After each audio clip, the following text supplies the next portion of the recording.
ਇਹ ਸਰਕਾਰਾਂ ਨੇ ਜਾਂ ਇਹ ਸਾਡੇ ਪ੍ਰਧਾਨ ਮੰਤਰੀ ਜੀ ਦੀ ਹੋਰਾਂ ਦੀ ਫੇਰੀ ਹੈ, ਇਹ ਇੱਕ ਪੋਲੀਟੀਕਲੀ ਮੈਸੇਜ ਵੀ ਹੈ ਕਿਉਂਕਿ ਅੱਗੇ MP ਦੇ ਇਲੈਕਸ਼ਨ ਆਉਣ ਵਾਲੇ ਹੈ। ਦੇਸ਼ ਦੇ ਵਿੱਚ ਸਾਡੀਆਂ ਸਰਕਾਰਾਂ ਇਹ ਹਮੇਸ਼ਾ ਸਾਨੂੰ ਕਿਸੇ ਨਾ ਕਿਸੇ ਮੁੱਦੇ ਨੂੰ ਲੈ ਕੇ ਗੁੰਮਰਾਹ ਕਰਦੀਆਂ। ਤਾਂ ਸਰਕਾਰਾਂ ਸਿਰਫ ਤੋਂ ਸਿਰਫ ਇਹਦੇ ਤੇ ਰਾਜਨੀਤੀ ਕਰ ਰਹੀਆਂ ਨੇ। ਜੋ ਪੰਜਾਬ ਦੇ ਅਸਲ ਮੁੱਦੇ ਨੇ ਉਹ ਕਿਸਾਨੀ ਦਾ ਮੁੱਦਾ ਹੈ, ਉਸ ਮੁੱਦੇ ਤੇ ਜਿਹੜੀ ਸਰਕਾਰ ਹੈ ਉਹ ਕੋਈ ਵੀ ਗੱਲ ਕਰਨ ਨੂੰ ਤਿਆਰ ਨਹੀਂ। ਅੱਜ ਭਾਸ਼ਣ ਦੇ ਰਹੇ ਸੀ ਮੋਦੀ, ਤਾਂ ਉਹ ਕਹਿੰਦੇ ਕਿ 4 ਦੀਵਾਰਾਂ ਖੜੀਆਂ ਕਰਨ ਦੇ ਨਾਲ ਸਿਹਤ ਸਹੂਲਤਾਵਾਂ ਵਧੀਆ ਨਹੀਂ ਹੋ ਜਾਣਗੀਆਂ। ਤਾਂ ਜਦੋਂ 5 ਜਨਵਰੀ ਨੂੰ ਮੋਦੀ ਨੇ ਪੰਜਾਬ ਫੇਰੀ ਤੇ ਆਉਣਾ ਸੀ ਫਿਰੋਜ਼ਪੁਰ, ਤਾਂ ਉਦੋਂ ਕੋਈ ਕਹਿੰਦਾ ਕਿ ਕਿਸਾਨਾਂ ਨੇ ਉਹਨਾਂ ਨੂੰ ਰੋਕਿਆ। ਉਦੋਂ ਬਹੁਤ ਸਾਰੇ ਉਹਨਾਂ ਦੇ ਅੰਧ ਭਗਤ ਕਹਿੰਦੇ ਸੀ ਕਿ ਉਹ ਅਗਰ ਉਹਨਾਂ ਨੂੰ ਕਿਸਾਨ ਆਉਣ ਦਿੰਦੇ ਤਾਂ ਜੀ ਉਹ ਇੱਥੇ ਬਹੁਤ ਸਾਰੇ ਉਹਨਾਂ ਨੇ ਵਾਅਦੇ ਕਰਨੇ ਸੀ, ਤੇ ਅੱਜ ਉਹਨਾਂ ਕੋਲੇ ਮੌਕਾ ਸੀ।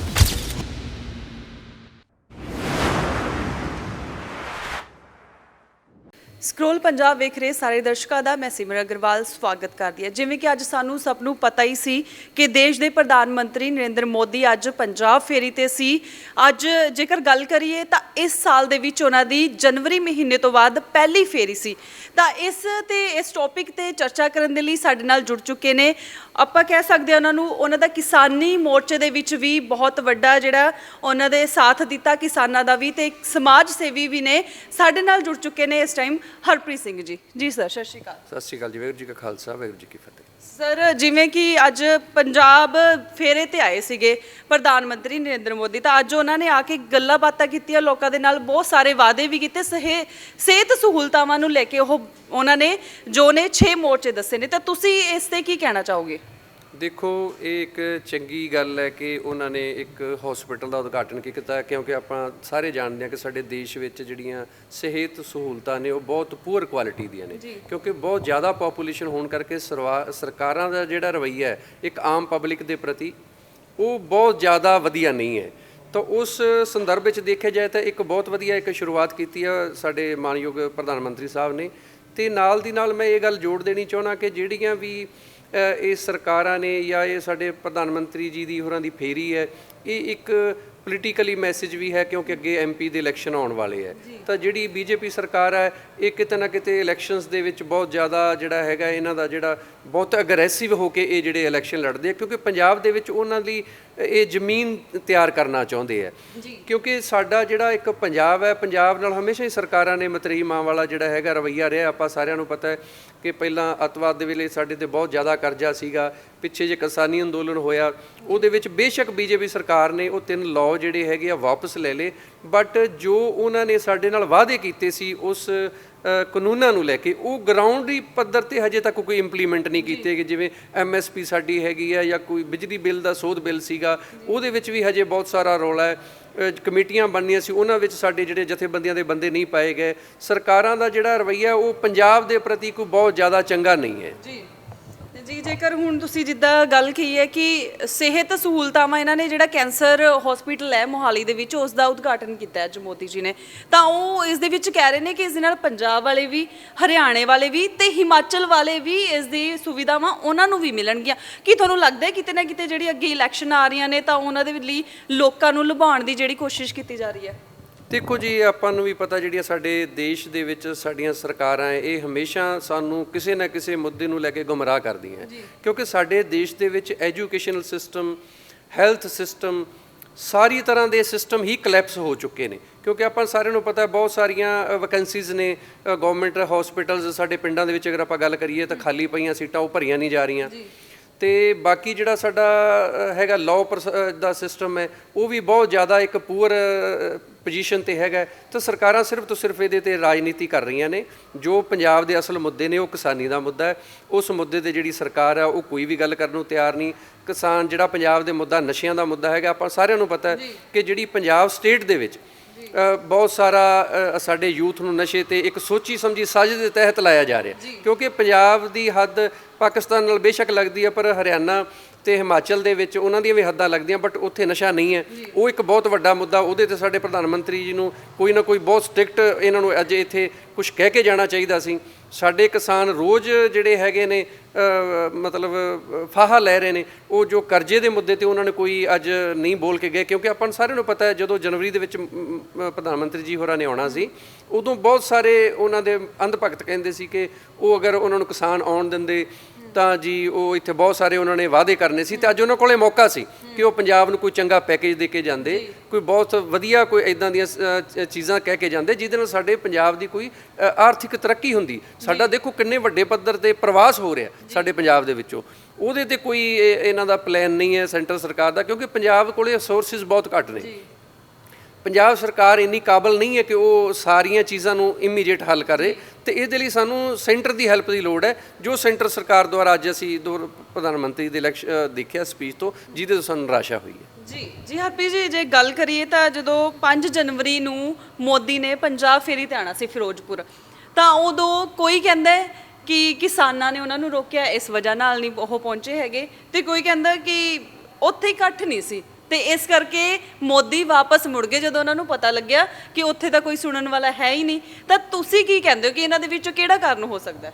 ਦੇਖੋ, ਇਹ ਤਾਂ ਇਹਦੇ ਵਿੱਚ ਕੋਈ ਅਤਕਥਨੀ ਨਹੀਂ ਹੈ ਕਿ ਪੰਜਾਬ ਦੇ ਵਿੱਚ ਜਿਹੜੀ ਬੀਜੇਪੀ ਦਾ ਆਧਾਰ ਹੈ ਉਹ ਨਹੀਂ ਹੈਗਾ, ਕਿਉਂਕਿ ਜੋ ਵੀ ਸਾਡੇ ਨਾਲ ਰਵੱਈਆ ਹੈ ਉਹਨੂੰ ਦੇਖਦੇ ਹੋਏ ਜਿਹੜੇ ਪੰਜਾਬ ਦੇ ਲੋਕ ਹੈ ਉਹ ਬੜੀ ਭਲੀ ਭਾਂਤੀ ਸਮਝਦੇ ਆ ਕਿ ਕਿਉਂਕਿ ਬੀਜੇਪੀ ਇੱਕ ਖਾਸ ਧਰਮ ਲਈ, ਇੱਕ ਖਾਸ ਪਹਿਰਾਵੇ ਲਈ, ਇੱਕ ਖਾਸ ਕਿਸਮ ਦੇ ਲੋਕਾਂ ਨੂੰ ਹੀ ਬੈਨੀਫਿਟ ਪਹੁੰਚਾਉਣਾ ਚਾਹੁੰਦੀ ਹੈ। ਜਿਹੜੀਆਂ ਮਾਈਨੋਰਿਟੀਜ਼ ਨੇ, ਜਿਵੇਂ ਆਪਾਂ ਦੇਖਿਆ ਜੰਮੂ ਕਸ਼ਮੀਰ ਦੇ ਵਿੱਚ ਧਾਰਾ 370 ਹਟਾਈ ਗਈ, ਸਾਡੇ ਪੰਜਾਬ ਦੇ ਵਿੱਚ ਦੇਖਿਆ ਆਪਾਂ ਨੂੰ ਜਿਹੜੇ ਸਿੱਖਾਂ ਦੇ ਉੱਤੇ ਖਾਸ ਕਰਕੇ ਜਿਹੜਾ ਕਿਸਾਨਾਂ ਪੂਰੇ ਦੇਸ਼ ਦੇ ਅੰਨਦਾਤਾ ਨੇ ਆਪਾਂ ਕਹਿ ਸਕਦੇ ਹਾਂ, ਜਿਹੜੇ ਪੂਰੇ ਦੇਸ਼ ਨੂੰ ਜਿਹੜਾ ਅਨਾਜ ਪੈਦਾ ਕਰਕੇ ਦਿੰਦੇ ਹੈ, ਉਹਨਾਂ ਦੇ ਉੱਤੇ 3 ਲਾਅ ਪਾਸ ਕਰਕੇ ਥੋਪ ਦਿੱਤੇ ਗਏ। ਉਹ ਸਾਰੀਆਂ ਚੀਜ਼ਾਂ ਜਿਹੜੀਆਂ ਪੰਜਾਬ ਦੇ ਲੋਕ ਸਮਝਦੇ ਆ ਕਿ ਜਿਹੜੀ ਬੀਜੇਪੀ ਸਰਕਾਰ ਹੈ ਉਹਦਾ ਰਵੱਈਆ ਮਾਈਨੋਰਿਟੀ ਦੇ ਲਈ ਤੇ ਖਾਸ ਕਰਕੇ ਪੰਜਾਬ ਲਈ ਬਹੁਤ ਜ਼ਿਆਦਾ ਨਿਰਾਸ਼ਾਜਨਕ ਹੈ। ਤੇ ਉਹ ਕਿਸੇ ਨਾ ਕਿਸੇ ਤਰੀਕੇ ਜਿਹੜੀ ਬੀਜੇਪੀ ਹੈ ਉਹ ਚਾਹੁੰਦੀ ਹੈ ਕਿ ਅਸੀਂ ਕਿਸੇ ਨਾ ਕਿਸੇ ਤਰੀਕੇ ਪੰਜਾਬ ਦੇ ਲੋਕਾਂ ਨੂੰ ਭਰਮਾਈਏ ਤੇ ਆਪਦੀ ਜਿਹੜੇ ਅੱਗੇ ਆਉਣ ਵਾਲੇ ਇਲੈਕਸ਼ਨ ਜਿੱਤੀਏ। ਉਹਦੇ ਵਿੱਚ ਬਿਲਕੁਲ ਇਹ ਸੱਚਾਈ ਹੈ ਕਿ ਉੱਥੇ ਲੋਕ ਫਿਰੋਜ਼ਪੁਰ ਤੇ ਜਿਹੜਾ ਤੁਹਾਡਾ ਕੁਐਸਚਨ ਸੀ, ਉੱਥੇ ਲੋਕ ਨਹੀਂ ਸੀ, ਤੇ ਜਦੋਂ ਪ੍ਰਧਾਨ ਮੰਤਰੀ ਨੇ ਸੋਚਿਆ ਕਿ ਹੁਣ ਵਾਪਸ ਉੱਥੇ ਜਾਣ ਦਾ ਤਾਂ ਕੋਈ ਫਾਇਦਾ ਨਹੀਂ ਕਿਉਂਕਿ ਉੱਥੇ ਲੋਕ ਨਹੀਂ ਸੀ, ਤਾਂ ਉਹਨਾਂ ਨੇ ਇਹ ਇੱਕ ਬਹਾਨਾ ਬਣਾਇਆ ਕਿ ਜੀ ਸਾਨੂੰ ਪੰਜਾਬ ਦੇ ਕਿਸਾਨ ਆ ਜਿਹੜੇ ਉਹ ਨਹੀਂ ਜਾਣ ਦਿੰਦੇ ਜੀ, ਉੱਥੇ ਧਰਨਾ ਲਾ ਕੇ ਬੈਠੇ ਆ, ਜਦ ਕਿ ਪ੍ਰਧਾਨ ਮੰਤਰੀ ਅਗਰ ਜਾਣਾ ਚਾਹੁੰਦੇ ਤਾਂ ਉਹਨਾਂ ਨੂੰ ਕੋਈ ਤਾਕਤ ਰੋਕ ਨਹੀਂ ਸਕਦੀ। ਹਾਂ ਜੀ, ਅੱਜ ਭਾਸ਼ਣ ਦੇ ਰਹੇ ਸੀ ਮੋਦੀ, ਤਾਂ ਉਹ ਕਹਿੰਦੇ ਕਿ 4 ਦੀਵਾਰਾਂ ਖੜੀਆਂ ਕਰਨ ਦੇ ਨਾਲ ਸਿਹਤ ਸਹੂਲਤਾਵਾਂ ਵਧੀਆ ਨਹੀਂ ਹੋ ਜਾਣਗੀਆਂ। ਤਾਂ ਤੁਹਾਨੂੰ ਕੀ ਲੱਗਦਾ ਕਿ ਇਹ ਸਿੱਧੇ ਤੌਰ ਤੇ ਪੰਜਾਬ ਸਰਕਾਰ ਤੇ ਨਿਸ਼ਾਨਾ ਸੀ? ਦੇਖੋ, ਜਿਹੜੀ ਆਮ ਆਦਮੀ ਪਾਰਟੀ ਸਰਕਾਰ ਹੈ ਜੋ ਪੰਜਾਬ ਦੇ ਵਿੱਚ ਚੱਲ ਰਹੀ ਹੈ, ਉਹ ਹੁਣ ਇੰਡੀਆ ਲੈਵਲ ਤੇ ਕੇਜਰੀਵਾਲ ਉਹਨਾਂ ਦਾ ਕਿਤੇ ਨਾ ਕਿਤੇ ਇੱਕ ਇੰਡੀਆ ਲਈ ਆਪਸ਼ਨਸ ਬਣ ਰਹੇ ਨੇ, ਕਾਰਪੋਰੇਟ ਵੀ ਉਹਨਾਂ ਨੂੰ ਪਸੰਦ ਕਰ ਰਹੇ ਨੇ, ਤਾਂ ਉਹ ਨਹੀਂ ਚਾਹੁੰਦੇ ਕਿ ਅਗਲੇ ਜਿਹੜੇ ਇਲੈਕਸ਼ਨ ਦੇ ਵਿੱਚ ਕੋਈ ਉਹਨਾਂ ਦਾ ਕੰਪੀਟੀਟਰ ਆ ਕੇ ਉਹਨਾਂ ਦੇ ਸਾਹਮਣੇ ਆਏ। ਤਾਂ ਉਹਨਾਂ ਕਿਤੇ ਨਾ ਕਿਤੇ ਇੱਕ ਪੰਜਾਬ ਸਰਕਾਰ ਦੇ ਉੱਤੇ ਜਾਂ ਉਹਨਾਂ ਦੇ ਮੁਹੱਲਾ ਕਲੀਨਿਕ ਤੇ ਇੱਕ ਜਿਹੜਾ ਹੈਗਾ ਉਹ ਨਿਸ਼ਾਨਾ ਲਾਉਣ ਦੀ ਕੋਸ਼ਿਸ਼ ਕੀਤੀ ਹੈ, ਕਿਉਂਕਿ ਆਪਾਂ ਨੂੰ ਵੀ ਪਤਾ ਉਹ ਇੱਕ ਸੁਵਿਧਾ ਸੈਂਟਰ ਜੋ ਅਕਾਲੀ ਸਰਕਾਰ ਦੇ ਵਿੱਚ ਬਣਾਏ ਗਏ ਸੀ ਤੇ ਉਹਨਾਂ ਨੂੰ ਕਨਵਰਟ ਕੀਤਾ ਗਿਆ ਮੁਹੱਲਾ ਕਲੀਨਿਕ ਦੇ ਵਿੱਚ, ਤੇ ਉਹ ਕਿਤੇ ਨਾ ਕਿਤੇ ਇਹ ਗੱਲ ਉਹ ਉਸ ਨੂੰ ਜੋੜਨ ਦੀ ਕੋਸ਼ਿਸ਼ ਉਹਨਾਂ ਨੇ ਕੀਤੀ ਹੈ। ਤੇ ਉਹ ਦੇਖੋ, ਇਹ ਪੋਲੀਟਿਕਸ ਹੈ ਜੀ, ਇਹ ਤਾਂ ਜਿਹੜੇ ਹੈਗੇ ਆ ਰੂਪ ਪ੍ਰਤਿਆਰੋਪ ਇਹ ਸਰਕਾਰਾਂ ਦਾ ਇੱਕ ਹੁੰਦਾ ਹੈ ਜੀ, ਤਰੀਕਾ ਜੀ, ਉਹ ਇਹ ਚੱਲਦੇ ਰਹਿੰਦੇ ਆ। ਹੁਣ ਜਿਵੇਂ ਕਿ 2024 ਦੇ ਵਿੱਚ ਚੋਣਾਂ ਹੋਣ ਵਾਲੀਆਂ ਨੇ, ਤਾਂ ਲਗਾਤਾਰ ਜਿਹੜੇ ਨੇ ਸ਼ਾਇਦ ਇੱਥੋਂ ਆਪਾਂ ਅੰਦਾਜ਼ਾ ਲਗਾ ਸਕਦੇ ਹਾਂ ਕਿ ਲੋਕਾਂ ਨੂੰ ਲੁਭਾਉਣ ਦੀ ਕੋਸ਼ਿਸ਼ ਕੀਤੀ ਜਾ ਰਹੀ ਹੈ, ਉਹਨਾਂ ਨੂੰ ਫੇਰ ਤੋਂ ਝੂਠੇ ਦਾਅਵਿਆਂ ਦੇ ਨਾਲ ਉਹਨਾਂ ਤੋਂ ਮਤਲਬ ਵੋਟਾਂ ਵਟੋਰਨ ਦੇ ਜਿਹੜੇ ਨੇ ਇਹ ਦਾਅਵੇ ਜਿਹੜੇ ਹੁਣ ਮੋਦੀ ਦੇ ਵੱਲੋਂ ਵੀ ਫੇਰੀ ਕੀਤੀ ਗਈ ਹੈ। ਤਾਂ ਹੁਣ ਤੁਹਾਨੂੰ ਕੀ ਲੱਗਦਾ ਕਿ ਮੋਦੀ ਤੇ ਦੁਬਾਰਾ ਵਿਸ਼ਵਾਸ ਕਰ ਪਾਣਗੇ ਲੋਕੀ? ਦੇਖੋ, ਜੋ ਮੈਂ ਸਮਝਦਾ ਜੀ, ਇਹਨਾਂ ਨੇ ਵਾਅਦਾ ਕੀਤਾ ਸੀ ਜੀ ਕਿ 15 ਲੱਖ ਰੁਪਏ ਤੁਹਾਡੇ ਖਾਤੇ 'ਚ ਆਉਣਗੇ, 2 ਕਰੋੜ ਜਿਹੜੀ ਹੈਗੀ ਸਾਲ ਦੇ ਵਿੱਚ ਨੌਕਰੀ ਮਿਲੂਗੀ, ਡਾਲਰ ਦਾ ਜਿਹੜਾ ਰੇਟ ਹੈ ਉਹ 33 ਰੁਪਏ 30 ਰੁਪਏ ਹੋ ਜਾਏਗਾ, ਤੇ ਜੋ ਵੀ ਇੱਕ ਕਿਹਾ ਸੀ ਇਹਨਾਂ ਨੇ ਵੀ ਭਾਰਤ ਦਾ ਵਿਕਾਸ ਕੀਤਾ ਜਾਏਗਾ ਤੇ ਅੱਛੇ ਦਿਨ ਆਉਣੇ ਵਾਲੇ, ਇਹਨਾਂ ਦਾ ਬਹੁਤ ਇੱਕ ਪੈਟ ਡਾਇਲੌਗ ਸੀਗਾ। ਬਟ ਗਰਾਊਂਡ ਲੈਵਲ ਤੇ ਦੇਖੀਏ ਤਾਂ ਸਾਡੇ ਦੇਸ਼ ਦੇ ਵਿੱਚ ਬੇਰੁਜ਼ਗਾਰੀ ਵਧੀ ਹੈ, ਭੁੱਖਮਰੀ ਵਧੀ ਹੈ, ਆਪਾਂ ਦੇਖਦੇ ਹਾਂ ਕਿ ਕਰੋੜਾਂ ਲੋਕ ਅੱਜ ਗੁਰਬਤ ਦੀ ਜ਼ਿੰਦਗੀ ਜੀ ਰਹੇ ਨੇ, ਤੇ ਆਪਾਂ ਕਰੋਨਾ ਕਾਲ ਦੇ ਵਿੱਚ ਵੀ ਦੇਖਿਆ ਕਿ ਸਾਡੇ ਦੇਸ਼ ਦੇ ਹਾਲਾਤ ਲੋਕਾਂ ਦੇ ਸਾਹਮਣੇ ਆਏ ਆ, ਵਰਲਡ ਨੇ ਦੇਖਿਆ ਕਿ ਕਿੰਨੀ ਸਾਡੇ ਦੇਸ਼ ਵਿੱਚ ਗਰੀਬੀ ਹੈ। ਤਾਂ ਉਸ ਐਂਗਲ ਨਾਲ ਦੇਖਿਆ ਜਾਏ ਤਾਂ ਜਿਹੜਾ ਮੋਦੀ ਸਰਕਾਰ ਨੇ ਸਵਾਏ ਇੱਕ ਡਿਵਾਈਡ ਐਂਡ ਰੂਲ ਦੇ ਇਹਨਾਂ ਨੇ ਲੋਕਾਂ ਨੂੰ ਵੰਡਣ ਦੀ ਕੋਸ਼ਿਸ਼ ਕੀਤੀ ਹੈ। ਸਾਨੂੰ ਜਾਤਾਂ ਪਾਤਾਂ ਦੇ ਨਾਮ ਤੇ, ਧਰਮ ਦੇ ਨਾਮ ਤੇ ਆਪਾਂ ਦੇਖਿਆ ਕਿ ਰੋਜ਼ ਕੋਈ ਨਾ ਕੋਈ ਬਿਆਨ ਆਉਂਦੇ ਰਹਿੰਦੇ ਆ ਇਹਨਾਂ ਦੇ ਲੀਡਰਸ ਤੇ। ਸੋ ਸਾਡੇ ਦੇਸ਼ ਵਾਸੀਆਂ ਨੂੰ ਇਹ ਬਿਲਕੁਲ ਸਮਝਣ ਦੀ ਲੋੜ ਹੈ ਕਿ ਸਾਡਾ ਜਿਹੜਾ ਦੇਸ਼ ਹੈ, ਕੋਈ ਵੀ ਦੇਸ਼ ਹੈ, ਉਹ ਤਰੱਕੀ ਨਾਲ ਅੱਗੇ ਹੋ ਸਕਦਾ, ਜਾਤਾਂ ਪਾਤਾਂ ਤੇ ਵੰਡਣ ਨਾਲ ਉਹ ਅੱਗੇ ਨਹੀਂ ਹੋ ਸਕਦਾ। ਸਾਨੂੰ ਵੀ ਇਹ ਗੱਲ ਸਮਝਣੀ ਚਾਹੀਦੀ ਹੈ ਕਿ ਅਸੀਂ ਉਹਨੂੰ ਵੋਟ ਨਾ ਕਰੀਏ ਜਿਹੜਾ ਕੋਈ ਹਿੰਦੂ ਹੈ, ਜਾਂ ਆਪਾਂ ਹਿੰਦੂ ਨੂੰ ਵੋਟ ਪਾ ਦੇ ਜਾਂ ਮੁਸਲਿਮ ਨੂੰ ਵੋਟ ਪਾ ਦੇ। ਸਾਨੂੰ ਹਮੇਸ਼ਾ ਡਿਵੈਲਪਮੈਂਟ ਤੇ ਇੱਕ ਚੰਗੇ ਇਨਸਾਨ ਨੂੰ ਵੋਟ ਪਾਉਣੀ ਚਾਹੀਦੀ ਹੈ। ਬਟ ਜਿਹੜੀ ਬੀਜੇਪੀ ਦਾ ਰਵੱਈਆ ਹੈ ਉਹ ਮੇਰੇ ਹਿਸਾਬ ਨਾਲ ਬਹੁਤ ਜ਼ਿਆਦਾ ਜਿਹੜਾ ਹੈਗਾ ਸਾਡੇ ਦੇਸ਼ ਨੂੰ ਪਿੱਛੇ ਲੈ ਕੇ ਚਲੇ ਗਿਆ। ਤਾਂ ਸੋ ਮੇਰੀ ਤਾਂ ਤੁਹਾਡੇ ਚੈਨਲ ਦੇ ਰਾਹੀਂ ਇਹ ਇੱਕ ਬੇਨਤੀ ਹੈ ਕਿ ਸਾਨੂੰ ਹਮੇਸ਼ਾ ਇੱਕ ਚੰਗੇ ਇਨਸਾਨ ਨੂੰ ਵੋਟ ਕਰਨਾ ਚਾਹੀਦਾ ਹੈ, ਨਾ ਕਿ ਇੱਦਾਂ ਦੇ ਇਨਸਾਨ ਨੂੰ ਕਿ ਜਿਹੜਾ ਸਾਨੂੰ ਵੰਡੀਆਂ ਪਾ ਰਿਹਾ ਜਾਂ ਸਾਡੇ ਜਿਹੜੇ ਹੈਗੇ ਝੂਠ ਬੋਲ ਕੇ ਜਿਹੜਾ ਹੈਗਾ ਸਾਨੂੰ ਉਹ ਲੁਭਾਉਣ ਦੀ ਕੋਸ਼ਿਸ਼ ਕਰ ਰਹੇ ਨੇ। ਜੀ, ਹੁਣ ਇਲੈਕਸ਼ਨ ਆ ਰਹੀਆਂ ਨੇ ਤਾਂ ਹਿਮਾਚਲ ਦੇ ਵਿੱਚ ਆਮ ਆਦਮੀ ਪਾਰਟੀ ਦਾ ਵੀ ਲਗਾਤਾਰ ਦੌਰਾ ਚੱਲ ਰਿਹਾ, ਤਾਂ ਹਿਮਾਚਲ ਦੇ ਵਿੱਚ ਹੁਣ ਆਪ ਸਰਕਾਰ ਹਿਮਾਚਲ ਦੇ ਲੋਕਾਂ ਨੂੰ ਲੁਭਾਉਣ ਦੀ ਕੋਸ਼ਿਸ਼ ਕਰ ਰਹੀ ਹੈ। ਤੁਹਾਨੂੰ ਕੀ ਲੱਗਦਾ ਕਿ ਉੱਥੇ ਆਮ ਆਦਮੀ ਪਾਰਟੀ ਦੀ ਸਰਕਾਰ ਬਣ ਸਕਦੀ ਹੈ? ਲੋਕੀ ਵਿਸ਼ਵਾਸ ਕਰ ਸਕਦੇ ਨੇ ਉਹਨਾਂ ਤੇ? ਦੇਖੋ, ਇਹ ਤਾਂ ਭਵਿੱਖ ਦੇ ਗਰਭ ਦੀਆਂ ਗੱਲਾਂ ਨੇ, ਬਟ ਜਿਹੜਾ ਆਮ ਆਦਮੀ ਪਾਰਟੀ ਆ ਉਹ ਇੰਡੀਆ ਲੈਵਲ ਤੇ ਇਹਦੇ 'ਚ ਕੋਈ ਦੋ ਰਾਏ ਨਹੀਂ ਕਿ ਉਹ ਚੰਗਾ ਕਰਨ ਦੀ ਕੋਸ਼ਿਸ਼ ਕਰ ਰਹੀ ਹੈ। ਬਟ ਇਹ ਵੀ ਕੋਈ ਦੂਜੀਆਂ ਪਾਰਟੀਆਂ ਤੋਂ ਅੱਡ ਨਹੀਂ ਹੈ, ਜੋ ਮੇਰੀ ਆਪਣੀ ਪਰਸਨਲ ਸੋਚ ਹੈ, ਕਿਉਂਕਿ ਇਹ ਵੀ ਪੰਜਾਬ ਦੇ ਵਿੱਚ ਆਪਾਂ ਦੇਖਿਆ ਰਾਜ ਸਭਾ ਦੇ ਮੈਂਬਰ ਇਹਨਾਂ ਨੇ ਜਿਹੜੇ ਭੇਜੇ ਆ, ਉਹਦੇ ਵਿੱਚ ਵੀ ਇਹਨਾਂ ਦਾ ਜਿਹੜਾ ਹੈਗਾ ਉਹ ਚਿਹਰਾ ਉੱਦਾਂ ਹੀ ਸਾਹਮਣੇ ਆਇਆ ਜਿਵੇਂ ਪਹਿਲਾਂ ਵਾਲੀਆਂ ਪਾਰਟੀਆਂ ਕਰਦੀਆਂ ਸੀ। ਕੋਈ ਖਾਸ ਇਹਨਾਂ ਨੇ ਨਵਾਂ ਨਹੀਂ ਕੀਤਾ। ਤੋ ਜੋ ਅੱਜ ਤੱਕ ਦੀ ਕਾਰਗੁਜ਼ਾਰੀ ਹੈ ਭਗਵੰਤ ਮਾਨ ਸਰਕਾਰ ਦੀ, ਉਹ ਇੱਕ ਬਹੁਤ ਜ਼ਿਆਦਾ ਜਿਹੜੀ ਹੈਗੀ ਹੈ, ਮੈਂ ਤਾਂ ਉਹਨਾਂ ਨੂੰ ਕਹੂੰਗਾ ਪੂਰ ਕਿਸਮ ਦੀ ਹੈਗੀ ਹੈ। ਕਿਉਂਕਿ ਆਪਾਂ ਸਾਰਿਆਂ ਨੇ ਦੇਖਿਆ ਕਿ ਪਿੱਛੇ ਜੇ ਮੂਸੇਵਾਲਾ ਦਾ ਇੱਕ ਮਰਡਰ ਹੋਇਆ, ਉਦੋਂ ਪਹਿਲਾਂ ਵੀ ਤੇ ਉਦੋਂ ਬਾਅਦ ਵੀ ਗੈਂਗਸਟਰਿਜ਼ਮ ਵਧਿਆ, ਕੋਈ ਨਸ਼ਿਆਂ ਦੇ ਉੱਤੇ ਰੋਕ ਨਹੀਂ ਲੱਗੀ, ਰਿਸ਼ਵਤ ਉੱਦਾਂ ਚੱਲ ਰਹੀ ਹੈ। ਤੇ ਇਹ ਸਰਕਾਰ ਵੀ ਦੇਖੋ ਦਿੱਲੀ, ਜਿਵੇਂ ਪਹਿਲਾਂ ਵਾਲੀਆਂ ਸਰਕਾਰਾਂ ਦਿੱਲੀ ਦੇ ਕਹਿਣ 'ਤੇ ਚੱਲਦੀਆਂ ਸੀ, ਇਹ ਵੀ ਸਰਕਾਰ ਦਿੱਲੀ ਦੇ ਕਹਿਣ 'ਤੇ ਹੀ ਚੱਲ ਰਹੀ ਹੈ। ਤਾਂ ਮੈਂ ਸਮਝਦਾ ਕਿ ਇਹ ਜਿਹੜਾ ਹੈਗਾ ਕਿ ਇਹਨਾਂ ਦਾ ਕੋਈ, ਮੈਨੂੰ ਨਹੀਂ ਲੱਗਦਾ ਕਿ ਇਹਨਾਂ ਦੀ ਉੱਥੇ ਸਰਕਾਰ ਆਊਗੀ। ਇਹ ਇੱਕ ਬਾਕੀ ਤਾਂ ਆਉਣ ਵਾਲੇ ਸਮੇਂ ਦਾ ਕੁਝ ਕਿਹਾ ਨਹੀਂ ਜਾ ਸਕਦਾ, ਬਟ ਉੱਥੇ ਜਿਹੜਾ ਹੈਗਾ ਤਿਕੋਨਾ ਮੁਕਾਬਲਾ ਰਹਿਣ ਦੀ ਸੰਭਾਵਨਾ ਹੈ। ਜੀ, ਹੁਣ ਲੋਕਾਂ ਨੂੰ ਤੁਸੀਂ ਕੀ ਕਹਿਣਾ ਚਾਹੋਗੇ ਕਿ 2024 ਦੇ ਵਿੱਚ ਉਹ ਕਿਸ ਆਧਾਰ ਤੇ ਕਿਹੜੀ ਪਾਰਟੀ ਨੂੰ ਵੋਟ ਪਾਣ?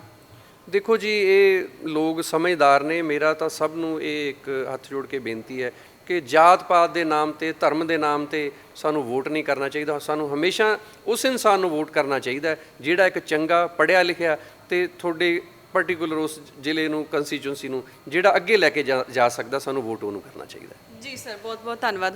ਹੁਣ ਜਿਵੇਂ ਕਿ ਸਾਨੂੰ ਪਤਾ ਹੈ ਕਿ 2024 ਦੇ ਵਿੱਚ ਵੋਟਾਂ ਆਉਣ ਵਾਲੀਆਂ ਨੇ, ਚੋਣਾਂ ਹੋਣ ਵਾਲੀਆਂ ਨੇ, ਤਾਂ ਹਰੇਕ ਪਾਰਟੀ ਲੋਕਾਂ ਨੂੰ ਆਪਣੇ ਆਪਣੇ ਤਰੀਕੇ ਦੇ ਨਾਲ, ਆਪਣੇ ਆਪਣੇ ਵਾਅਦੇ ਦੇ ਨਾਲ ਲੁਭਾਉਣ ਦੀ ਕੋਸ਼ਿਸ਼ ਕਰੂਗੀ। ਪਰ ਇਹ ਆਪਣੇ ਹੱਥ ਦੇ ਵਿੱਚ ਹੈ ਕਿ ਆਪਾਂ ਕਿਹੜੀ ਪਾਰਟੀ ਨੂੰ ਕਿਸ ਆਧਾਰ ਤੇ ਵੋਟ ਪਾਉਣੀ ਹੈ। ਸੋ ਹੁਣ ਇਹ ਆਉਣ ਵਾਲਾ ਸਮਾਂ ਹੀ ਦੱਸੇਗਾ ਕਿ ਲੋਕ ਆਉਣ ਵਾਲੇ 2024 ਦੇ ਵਿੱਚ ਦੇਸ਼ ਦੀ ਜਿਹੜੀ ਹੈ ਵਾਗਡੋਰ ਕਿਸ ਨੂੰ ਸੰਭਾਉਂਦੇ ਨੇ, ਇਹ ਦੇਖਣਾ ਦਿਲਚਸਪ ਹੋਵੇਗਾ। ਉਦੋਂ ਤੱਕ ਤੁਸੀਂ ਬਣੇ ਰਹੋ ਸਕਰੋਲ ਪੰਜਾਬ ਦੇ ਨਾਲ। ਧੰਨਵਾਦ।